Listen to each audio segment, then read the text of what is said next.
तुझे भूल जाने की कोशिशें कभी कामयाब ना हो सकी। तेरी याद शाखे गुलाब है जो हवा चली तो लचक गई। नमस्कार, मैं मनीष कुमार एक बार फिर आपके सामने लेकर कुछ नया आया हूं। आज मैं फिर अपने आप को दोस्त रोक नहीं पाया। आपके सामने मुझे एक गजल फिर लाना पड़ा और ये गजल उसी किताब से है जिस किताब को मैं पढ़ रहा हूं। इसका रिव्यू भी मैंने आपको बहुत पहले भी दिया था, जिसका नाम है कल्चर यक्षा, बशीर बद्र का एक मास्टरपीस।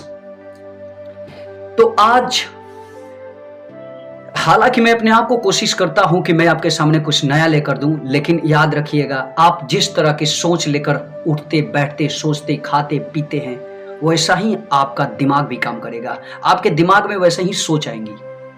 तो फिर अभी मैं गजल के ट्रिक पे चल रहा हूं, तो मेरे दिल में, मेरे माइंड में, मेरे दिमाग में सिर्फ यही बातें आ रही हैं, गजलें गजलें, खाते पीते सोते उठते जागते।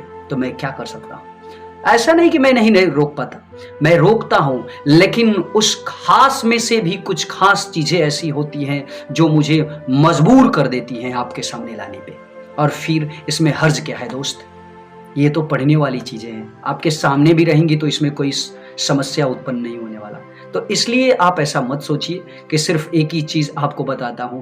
आपको प्रेरित करने की कोशिश करता हूं मैं कि आप किसी तरह से प्रेरित हो जाइए, अपने आप को बिल्डअप कीजिए, अपने आप को संभालिए, एक अच्छे ट्रैक पे जाने की कोशिश कीजिए। आपके लिए यही उत्तम है। और ये चीज हमेशा बताता हूं कि आप अपना अधिक से अधिक समय सोशल मीडिया पे मत गंवाइए। सोशल मीडिया से जो सीखने वाली चीजें हैं उसे ऑब्जर्व करके आप किताबों में ढूंढिए, क्योंकि जब आप किताबों से अपनी दोस्ती कर लेते हैं तो आपकी जिंदगी संवर जाएगी। दुनिया के जितने भी बिल गेट्स से लेकर मस्क, अंबानी, अडानी, जितने भी महापुरुष हैं, सबका एक ही मत है, किताबों से चिपके रहो। तो फिर हम क्यों नहीं ऐसा कर सकते हैं? ऐसा करना हमारे लिए उत्तम होगा। अब रही बात कि आज का जो गजल है थोड़ा सा रोमांटिक है। अब रोमांटिक लाने का मकसद क्या है मैं आपको बता देता हूं।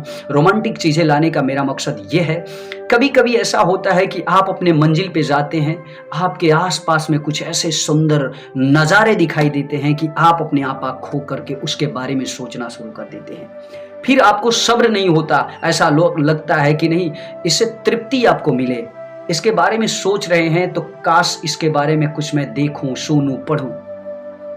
तो कुछ पल के लिए, कुछ समय के लिए उसके बारे में सोचते हैं, तो उसी से संबंधित कुछ हंसने बोलने, अपने दिमाग को तृप्ति देने के लिए कुछ पढ़ लेना चाहिए। ठीक इसी कारण से मैं ऐसा सोचता हूं कि इंसान अपने ट्रैक पे चलते हुए जब किसी और चीजों में खो जाता है तो उसके बारे में थोड़ा सा उसे पढ़ लेना चाहिए, थोड़ा सा उसके बारे में हंस लेना चाहिए, थोड़ा सा गा लेना चाहिए।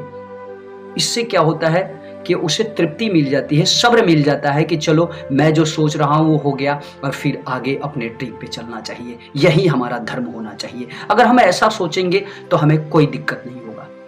अब रही बात कि आप अपने मंजिल पे जाने के लिए पूरी तरह से एकदम अपने आप को बिल्डअप कर लिए कि मुझे जाना है, रास्ते भटक गए थोड़ा सा, तो तृप्त होके, अपने आप को तृप्त करके फिर अपने रास्ते पे आगे बढ़ते जाइए दोस्त, कोई दिक्कत नहीं होगा।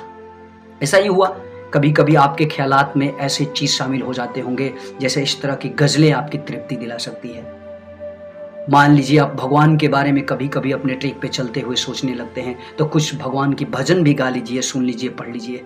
मैंने ये बोलता हूं कि आप हमेशा उसी चीज को सुनिए, क्योंकि आपका मंजिल जो है, अपना मंजिल को याद रखिए। कभी कभी अपने आप को दिलासा दिलाने के लिए लोगों को ऐसा करना पड़ता है दोस्त। तो चलिए देर ना करते हुए एक छोटी सी रोमांटिक गजल आपके सामने रखता हूं। याद रखिएगा, इस गजल से भी बहुत आपको कुछ सीखने को मिलेगा, बशर्ते अगर आप पहले से इन शब्दों को जानते हैं तो। चलिए देर ना करते हुए इस गजल को आगे बढ़ाता हूं। एक छोटी सी गजल है जिसका नाम है कहीं चांद राहों में खो गया। खूबसूरत छोटी सी गजल, आपको बहुत कुछ सिखलाएगी। चलिए शुरू करता हूं। कहीं चांद राहों में खो गया, कहीं चांदनी भी भटक गई, मैं चराग वो भी बुझा हुआ, मेरी रात कैसे चमक गई। मेरी दास्तां के उरूज था उठान, उरूज उठान उत्कर्ष, मेरी दास्तां की उरूज था तेरी नर्म पलकों की छांव में, मेरे साथ था तुझे जागना, तेरी आंख कैसे झपक गई। भला हम मिले भी तो क्या मिले, वही दूरियां वही फासले, न कभी हमारे कदम बढ़े, न कभी तुम्हारी झिझक गई। तेरे हाथ से मेरे होठ तक वहीं इंतजार की प्यास है, मेरे नाम की जो शराब थी कहीं रास्ते में छलक गई। तुझे भूल जाने की कोशिशें कभी कामयाब ना हो सकी, तुझे भूल जाने की कोशिशें कभी कामयाब ना हो सकी। तेरी याद शाखे गुलाब है जो हवा चली तो लचक गई। तो ये थी आज की गजल, और फिर आपको वादा देता हूं कि एक बार फिर आपके सामने कुछ इसी तरह के चीज लेकर जरूर आऊंगा। तब तक मुझे दीजिए इजाजत। नमस्कार, जय हिंद। बने रहिए, पढ़ते रहिए, बढ़ते रहिए। ये अपना धर्म हमेशा याद रखिएगा।